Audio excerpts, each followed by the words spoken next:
Hello, नमस्कार, आदाब, सत श्री अकाल और अस्सलाम वालेकुम। मैं मोहम्मद अहमद काज़मी लेकर आया हूँ आपका पसंदीदा कार्यक्रम आपके रूबरू।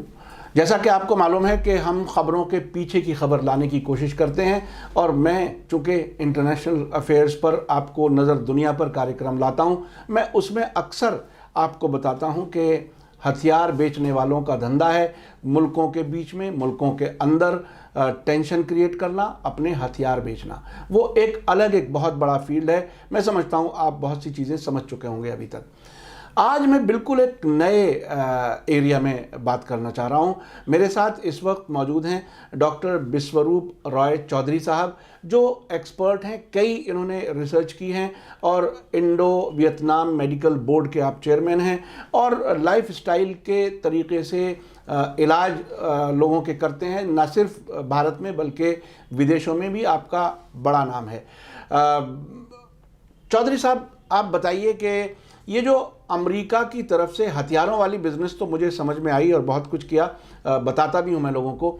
ये मेडिकल उसमें दवाओं के जो एरिया में अमेरिका का क्या तरीक़ा है कारोबार का और किस तरह से वो दुनिया भर से एक बहुत बड़ा फंड, बहुत बड़ा कारोबार अपने हाथ में लिए हुए है। आपने रिसर्च की है इस सब्जेक्ट पर, आप बताइए कि आप इसको किस तरह से देखते हैं। देखिए, एक छोर पकड़ के चलते हैं, डायबिटीज़ को लेके चलते हैं, ज़्यादा प्रेवलेंट यही है, फिर बाकियों में इसी से कनेक्शन मिल जाएगा। डायबिटीज़ की बात करते हैं तो डायबिटीज़ की दवा की बात आती है। डायबिटीज़ की दवा की बात होती है तो जो भी दवा आप ले रहे हैं वो मेटफॉर्मिन हो सकता है, वो सल्फोनिलुरियाज हो सकता है, या कोई भी और मेडिसिन हो सकता है। 90% दवाइयाँ जो डायबिटीज़ के नाम पे आई है वो 1960 से पहले आई हुई है। 1960 से पहले एक ऐसा दौर जब रैंडमाइज कंट्रोल ट्रायल नहीं हुआ करते थे। सिर्फ एक डॉक्टर ने लिख दिया कि ये तो बड़ा अच्छा है, इससे फ़ायदा होगा, तो उतना ही काफ़ी होता है FDA के लिए। FDA जब बोल रहा हूँ तो US का FDA मानी, यहाँ का FDA तो उसी को फॉलो करता है ना। तो वो पूरे दुनिया में सर्कुलेट करने लगता है। 72 के बाद एक नया चलन आया कि भाई कोई भी दवा तब आ सकती है जब रैंडमाइज कंट्रोल ट्रायल हो। तो उसको थोड़ा सा हिंदी में भी बता दीजिए। रैंडमाइज कंट्रोल ट्रायल मतलब कि पहले कुछ लोगों पे टेस्ट हो। जी। पहले तो जानवरों पे टेस्ट हो, फिर कुछ इंसान पे टेस्ट हो, 1000-2000, उनके ऊपर नज़र बनाई रखी जाए कुछ साल, फिर ये डिसाइड किया जाए ये इंसानियत के लिए है या नहीं है। जी। That is called randomise control trial. जी। ठीक है ना। ट्रायल के नतीजे के बेसिस पे डिसाइड होता है कि डिसाइड होना चाहिए ऐसा कुछ। 1970 ऑनवर्ड 72 में आया। लेकिन तब तक ये दवाइयाँ ऑलरेडी मार्केट में थी और एस्टेब्लिश थी और बड़ा बिजनेस बना चुकी थी। और 72 में जब इन सारे दवाइयों पे भी ट्रायल हुए तो नतीजा निकला कि ये दवाइयाँ, यहाँ डायबिटीज़ की बात कर रहा हूँ, ब्लड शुगर तो घटा रही हैं लेकिन इंसान की डेथ रेट को बढ़ा रही है। मतलब दो लोग हैं, दोनों का ब्लड शुगर 400 है, एक ने दवाई ली तो ब्लड शुगर 400 का 100 रह गया, एक ने दवाई नहीं ली तो उसका 400 ही रह गया। लेकिन जब इन दोनों पेशेंट को करीब 5 साल तक फॉलो किया गया तो देखा गया कि जिसने दवाई नहीं ली उसका ब्लड शुगर ज़्यादा हो रहते हुए भी वो जिंदा है, और जिसने दवाई ली तो अक्सर उसकी 22% ज़्यादा चांसेस हैं मौत के, मर जाने के। यानी कि जो दवाइयाँ हैं वो ब्लड शुगर घटा रही हैं, वो एक इल्यूजन है, लेकिन एट द कॉस्ट ऑफ आपको और बीमार करने के या आपको डेथ देने के, यानी वो मौत के नज़दीक ले जाती है। नज़दीक ले जाती है। तो जाहिर सी बात है, रैंडमाइज कंट्रोल ट्रायल उस वक्त जितने भी हुए 1972 और 75 के बीच में, सब में ये सिमिलर रिजल्ट थे। तो ये दवाइयों को बैन करने की बात की गई, लेकिन तब तक वो बहुत बड़ा व्यापार बन गया था।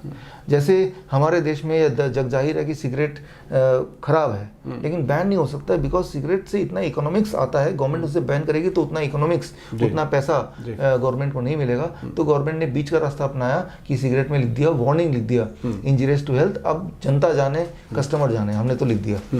तो दवाई को बैन करना इम्पॉसिबल था बिकॉज वो बहुत बड़ा बिजनेस बन चुकी थी। तो चलो भाई लिख देते हैं इस पर कि ये दवाई खाने से इंसान की जान जा सकती है। लेकिन तब वहाँ पे 40 बड़े डायबिटोलॉजिस्ट ने मिलके बड़े वकील किए और उन्होंने इसको नहीं होने दिया, और आज तक भी नहीं होने दिया। दवाओं पे नहीं लिखने दिया। 1972 से लेके अब 2020 आ गया। 2018 में भी एक नया गाइडलाइन बन के आया, और उन गाइडलाइन में भी जब गाइडलाइन बनते हैं उसमें हर देश के साइंटिस्ट होते हैं, तो उसमें बहुत इन्फ्लुएंस चलता नहीं। फिर ये इसका ACP गाइडलाइन 6 मार्च में आया, जिसमें क्लियरली बताया गया कि डॉक्टरों को कि ये दवाई एक तो हमेशा के लिए ना दें, और दें तो डॉक्टर पेशेंट को बता के दे कि ये दवाई से आपके मरने के चांसेस बढ़ जाएंगे, अब लेना तो लो। इंडियन मेडिकल एसोसिएशन ने क्या किया, उसको उस वाले गाइडलाइन को अलग कर दिया, अपने आप को अलग कर लिया कि ये गाइडलाइन हम मानने नहीं वाले, जाहिर सी बात है। यानी वो नहीं लिखने के लिए तैयार। हाँ। हमारी इंडियन मेडिकल एसोसिएशन का देखिए कारनामा बहुत ही दिलचस्प है। और ये सब, और न सिर्फ इंडिया में, मैं समझता हूँ दुनिया भर की बहुत सी हुकूमतें, बहुत सी सरकारें ऐसी हैं कि वो इन बड़े, ये चूँकि बहुत बड़ी इंडस्ट्री है और पॉलिटिशियंस को पैसा मिलता होगा, इलेक्शन लड़ने में कहीं ना कहीं फ़ायदा होता होगा, तो वो गाइडलाइन छुपा दी गई। ये बहुत ही इंटरेस्टिंग है। जी आप बताइए आगे। तो ये मैंने जो कहानी आपको बताई, अब अगर बीपी की कहानी सुनना चाहते हैं तो नाम से ब्लड प्रेशर डाल दीजिए, कहानी रिमेन द सेम। कोलेस्ट्रॉल सुनना चाहते हैं, नाम कोलेस्ट्रॉल डाल दीजिए, हार्ट डिजीज डाल दीजिए, कहानी सेम है। आपसे अगर मैं बोलूं कि आज से करीब 1993 से पहले कोई अगर पेशेंट हॉस्पिटल जाता था तो अगर ब्लड प्रेशर 160/100 से ऊपर होता था तभी उसको दवाई रिकमेंड की जाती थी। फिर उसके बाद 140/90 हो गया, आजकल 120/80 है, इस साल के अंत तक 115/75 हो जाएगा। मतलब ये कि जो भी अपना ब्लड प्रेशर चेक कराएगा वो बीमारी पाया जाएगा, लेवल हो जाएगा। यानी जो आज नॉर्मल है जितना, उतने पे अगले कुछ सालों में उसे बीमार कह दिया जाएगा। बीमार कह, यानी वो ये भी एक मेडिकल स्कैम हुआ बहुत बड़ा, क्लियरली बहुत बड़ा। यानी मैं सेहतमंद हूँ और मैं ठीक से जी सकता हूँ, लेकिन मैं टेस्ट कराऊँ तो मुझे 10 बीमारियाँ बता दी जाएंगी। ये आजकल अस्पतालों में आप लोग देख रहे होंगे कि लाखों रुपए से कम का कोई बिल नहीं होता, और इस हद तक होता है कि डेड बॉडी नहीं देते लोग, इतने इनसेंसिटिव हो गए हॉस्पिटल्स में। तो ये बहुत ही तकलीफ़देह बात है। आप बहुत बड़ी बात कह रहे हैं और मैं समझता हूँ इंसानियत की भलाई के लिए हम ये बात ज़्यादा से ज़्यादा लोगों तक पहुँचाने की कोशिश कर रहे हैं। जी आप आगे बताइए। अमेरिकन जो फार्मा इंडस्ट्री है उसमें उनका कितना शेयर है इस धोखे में, इस पूरे तमाशे में? आपको उसमें उनका रोल खास तौर पे इसमें समझना होगा कि वो दे नीड पार्टनर, अकेले करना थोड़ा मुश्किल है, तो उनके साथ पार्टनरशिप में ब्रिटेन जुड़ा हुआ है, जर्मनी की कंपनी जुड़ी हुई है, लेकिन फिर भी शेयर होगा मेरे हिसाब से 70 to 90% शेयर होगा उनका। बाकी बट देयर आर पार्टनर्स। मैं छोटा सा एग्जांपल देता हूँ।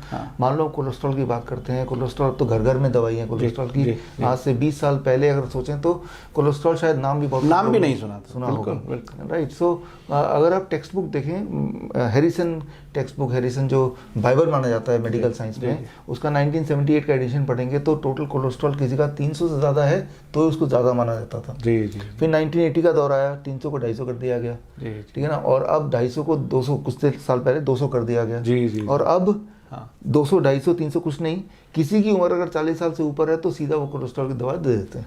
बताइए ये खुद इतना बड़ा जुल्म है कि वो जो आदमी ठीक ठाक है और नेचुरल तरीके से वो जी सकता है, आगे चल सकता है, उसको बीमार डिक्लेयर कर दिया। वो साइकोलॉजिकली भी वो बेचारा अपने आप को बीमार समझने लगता है और वो फिर बीमारियों की तरफ बढ़ता चला जाता है। एक बार दवा ले लिए कोलेस्ट्रॉल की जी, तो वो कोलेस्ट्रॉल की दवाई का आप केमिकल वो देखिए। आज से कुछ साल पहले, करीब 50 साल पहले, चाइना में एक that is called red rice plant, एक तरह का पौधा होता है जी।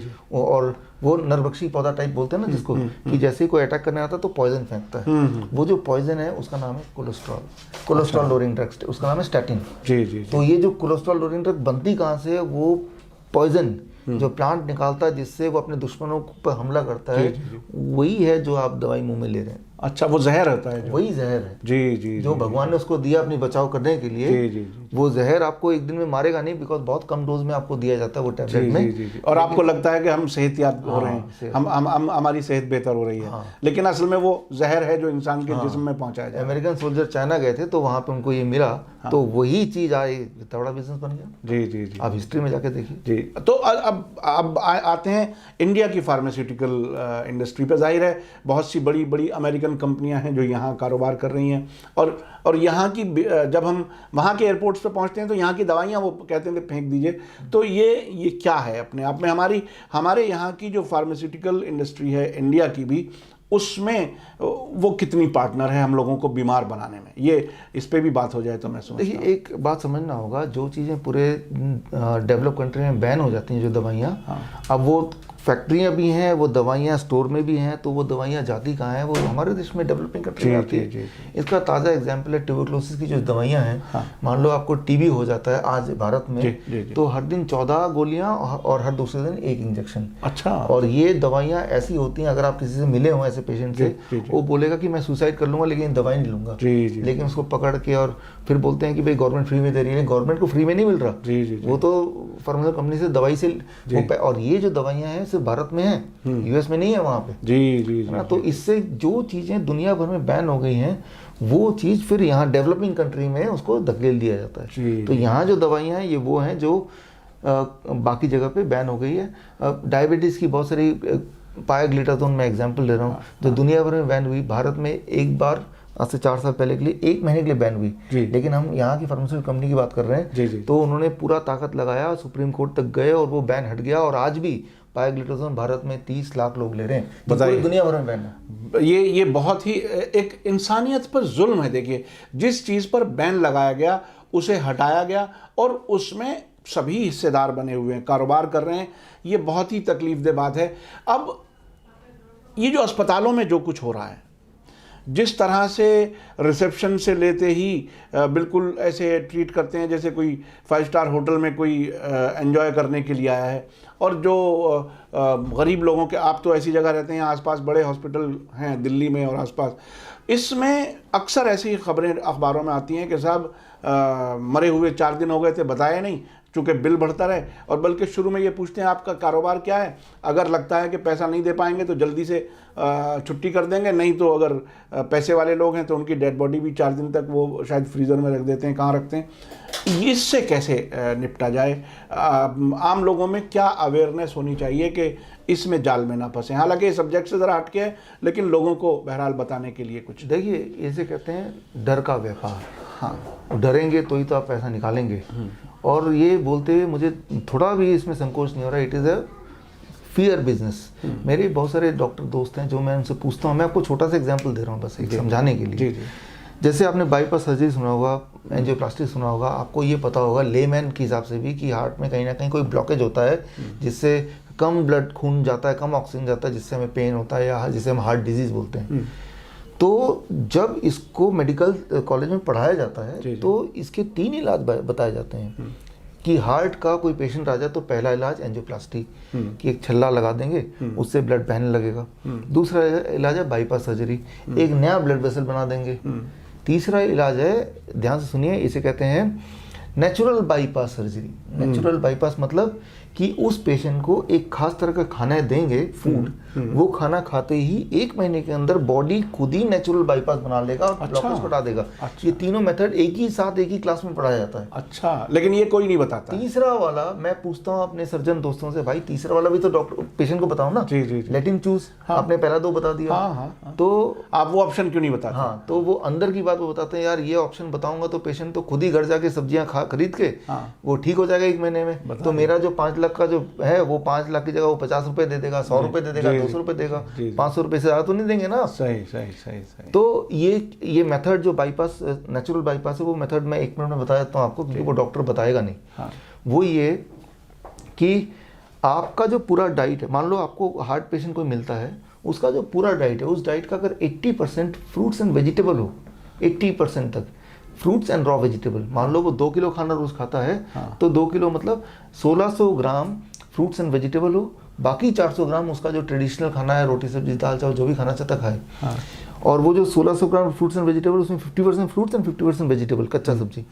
और ऐसा अगर वो 1 महीना कर सकता है, 1 महीना सिर्फ, तो 1 महीने बाद वो ट्रेडमिल टेस्ट है या एंजाइना पेन है, हर तरफ से उसको आराम मिल जाएगा। ब्लड प्रेशर लेवल है, कोलेस्ट्रॉल है, सब कुछ बिल्कुल नॉर्मल, जैसा कि आज से 15 साल पहले वो हेल्दी हुआ करता था।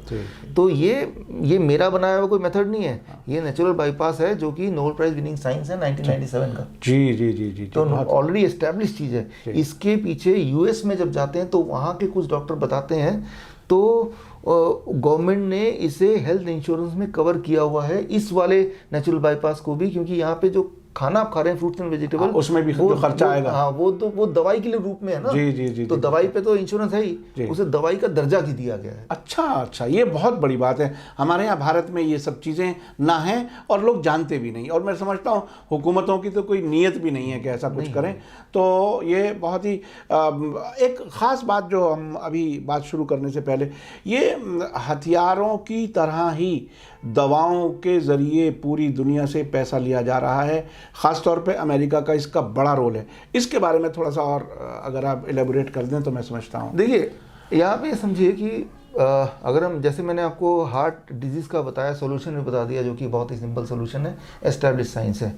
ऐसे डिजीज़ वाइज हर एक का सोल्यूशन हमारे अंदर ही है, राइट। यहाँ तक कि मैं एक एग्जांपल दे रहा हूँ, सिर्फ बिल क्लिंटन का ले रहा हूँ। हाँ। उनको हार्ट की बीमारी हुई, ये सारे इलाज उनके साथ भी हुए, और तब वो ठीक नहीं हो रहे थे। 2008 की बात है। तब उन्होंने कुछ नेचुरोपैथिक का इलाज किया और वो ठीक हो गया। तब से लेके आज तक 2010 से लेके नाउ 2020 बीमार नहीं पड़े। हाँ। एक भी दवाई नहीं लेते। उनसे किसी ने पूछा कि ये कैसे हुआ, तो उन्होंने एक डॉक्टर का नाम लिया, डीन ऑर्नेस। उन डॉक्टर तक मैंने पहुंच लगाई, उनसे पूछा आपने ये क्या पद्धति, डीन ऑर्नेस, DEENORNISH। हाँ, तो कुछ लोग अगर सर्च करना चाहेंगे तो कर सकते। तो उनसे पूछा ईमेल के थ्रू कि आपने उनको क्या दिया। तो उन्होंने बोला कि मैं भारत आया, यहाँ का आयुर्वेद और नेचुरोपैथ सीखा, और वो इलाज मैंने बिल क्लिंटन को दिया और वो ठीक हो गए। बहुत बड़ी बात है। यानी हम भारत के लोग पूरी दुनिया को इलाज का रास्ता बता सकते हैं, जो बहुत ही नेचुरल है, प्राकृतिक तरीके हैं। ये बहुत ही इंटरेस्टिंग है। कुछ और अगर कहना चाहते हो आप? तो बोलने का मतलब ये है कि इलाज तो यहीं पे है, आपके आसपास ही है, और बड़ा सिंपल है। जी। राइट। उसके अलावा जो आप देख रहे हैं वो एक डर का व्यापार है, वो इलाज नहीं है।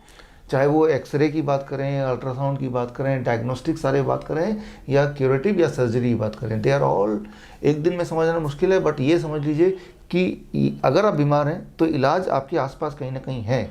और ये वाला इलाज अगर वो यूज़ कर रहे हैं जिनके पास जो इलाज दुनिया में बेच रहे हैं, तो सच तो आपको ऑटोमेटिकली अंडरस्टैंड हो ही रहा है कि ये तो एक व्यापार है, ये कोई इलाज नहीं, profession, it is a business. Doctor Chaudhary साहब, बहुत बहुत शुक्रिया आपका। मैंने भी कहीं कुछ किताबों में पढ़ा है, कुछ बड़े लोगों ने कहा है कि इंसान को ऊपर वाले ने, जो भी आप नाम लें, जहाँ भी पैदा किया है वहाँ उसके सेहतमंद रहने का की ज़रूरतें भी पूरी की हैं।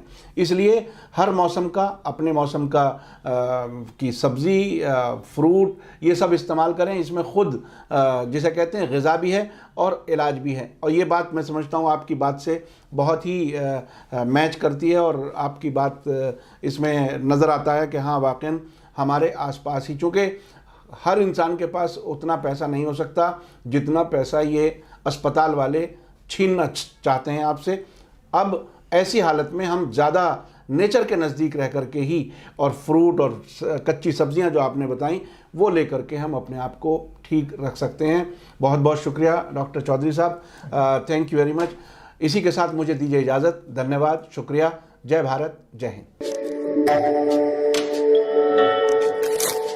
मीडिया स्टार वर्ल्ड के और वीडियो देखने के लिए हमारे चैनल को सब्सक्राइब करें और सीधे नोटिफिकेशन पाने के लिए बेल आइकन दबाएं। और अगर हमारी खबर सच्ची और अच्छी लगे तो अपने व्हाट्सएप, इंस्टाग्राम, फेसबुक और ट्विटर अकाउंट पर ज़रूर शेयर करें।